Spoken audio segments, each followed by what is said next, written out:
Hi, ഇന്നത്തെ നമ്മുടെ video ആണ് ചെറുകിഴങ്ങ്. അപ്പോൾ ഇതാണ് ചെറുകിഴങ്ങ്. ഇത് ഏറ്റവും മോശം വിത്തുകളാണ്. കാരണം നല്ലൊരു ചെറുകിഴങ്ങ് ഒരു 250 മുതൽ 300 ഗ്രാം വരെ തൂക്കം വരുന്നതാണ്.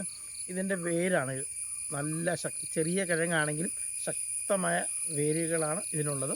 ഇതിൻ്റെ ഈ ഒരു കിഴങ്ങിൽ നിന്ന് നമുക്ക് ഏതാണ്ട് 2.5 മുതൽ 3 കിലോ വരെ വിളവ് കിട്ടും. അപ്പോൾ ചെറുകിഴങ്ങിൻ്റെ എൻ്റെ നടീൽ രീതിയാണ്. ചെറുകിഴങ്ങിന് കയറിപ്പോകാനായിട്ട് എപ്പോഴും നമ്മളൊരു സപ്പോർട്ടായിട്ട് ഒരു മരമോ തൂൺകാലോ എന്തെങ്കിലും വേണം. പക്ഷെ നമുക്കെല്ലാവർക്കും അങ്ങനെ മരമോ തൂൺകാലോ കിട്ടാത്തത് കൊണ്ട് ഞാൻ ഈ ഒരു തെങ്ങിൽ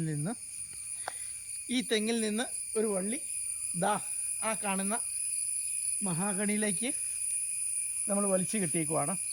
അതിനുശേഷം എല്ലായിടത്തും ചൈരിക്കയർ എന്ന് പറഞ്ഞാൽ ഇതിൻ്റെ ഒരു മുടി എന്ന് പറയും. ഒരു ചൈരക്കയറിൻ്റെ ഒരു മുടിക്ക് 10 രൂപയുള്ളൂ.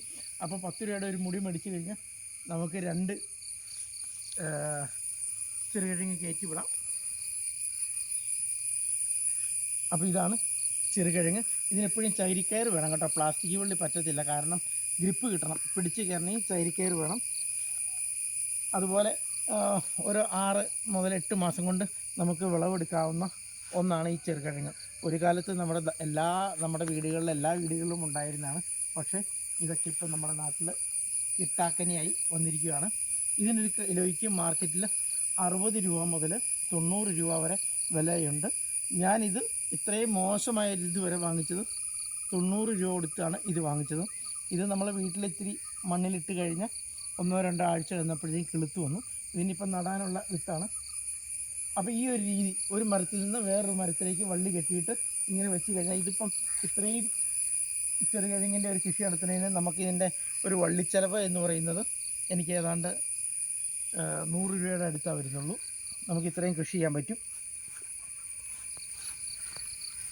അപ്പോൾ ഇത് നമുക്ക് എല്ലാവർക്കും കൃഷി ചെയ്യാവുന്ന ഒന്നാണ്. എല്ലാ വീട്ടിലും അതുപോലെ ഗ്രോ ബാഗിലാണെങ്കിലും നമുക്ക് കൃഷി ചെയ്യാം. നമ്മുടെ വളരെ പോഷകമൂല്യമുള്ളതും അതുപോലെ നമുക്ക് നല്ലൊരു ഫുഡാണ് ഈ ചെറുകിഴങ്ങ് എന്നുള്ളത്. നമ്മുടെ ചേമ്പ്, ചേന, കാച്ചിലെ കിഴങ്ങ്, ചെറുകിഴങ്ങൊക്കെ നമ്മുടെ നാട്ടിൽ നിന്ന് ഇപ്പോൾ അപ്രത്യക്ഷമാവുകയാണ്. അതുകൊണ്ട് ഇത്തരം കൃഷി ചെയ്ത് കഴിഞ്ഞാൽ ഇതിന് നല്ല ഡിമാൻഡാണ്. ആളുകളിത് ചോദിച്ചു വരുന്നുണ്ട്. ഈ ചെറുകിഴങ്ങിൽ തന്നെ 2 വെറൈറ്റി ഉണ്ട്. നനകിഴങ്ങും ഉണ്ട്, ചെറുകിഴങ്ങും ഉണ്ട്. ഈ ഒരെണ്ണം മാത്രമാണ് എൻ്റെ ചെറുകിഴങ്ങെന്ന് പറയുന്ന ഒരെണ്ണമാണിത്. ചെറുകിഴങ്ങും നനകിഴങ്ങും തമ്മിൽ തിരിച്ച് അറിയാനുള്ള ഒരു മാറ്റം എന്ന് പറഞ്ഞാൽ ചെറുകിഴങ്ങിൽ എപ്പോഴും ഇതിൻ്റെ പുറത്ത് ധാരാളം നാരുകളുണ്ടായിരിക്കും. പക്ഷേ നനകിഴങ്ങിൽ നാരുകളുണ്ടാവില്ല. അപ്പോൾ ഇതാണ് എൻ്റെ ചെറുകിഴങ്ങിൻ്റെ വീഡിയോ ആണ്. അപ്പം ഈ വീഡിയോ കണ്ട് ഇഷ്ടപ്പെടുന്നവരെല്ലാവരും ഒന്ന് ലൈക്ക് ചെയ്യണം, ഷെയർ ചെയ്യണം, സബ്സ്ക്രൈബ് ചെയ്യണം.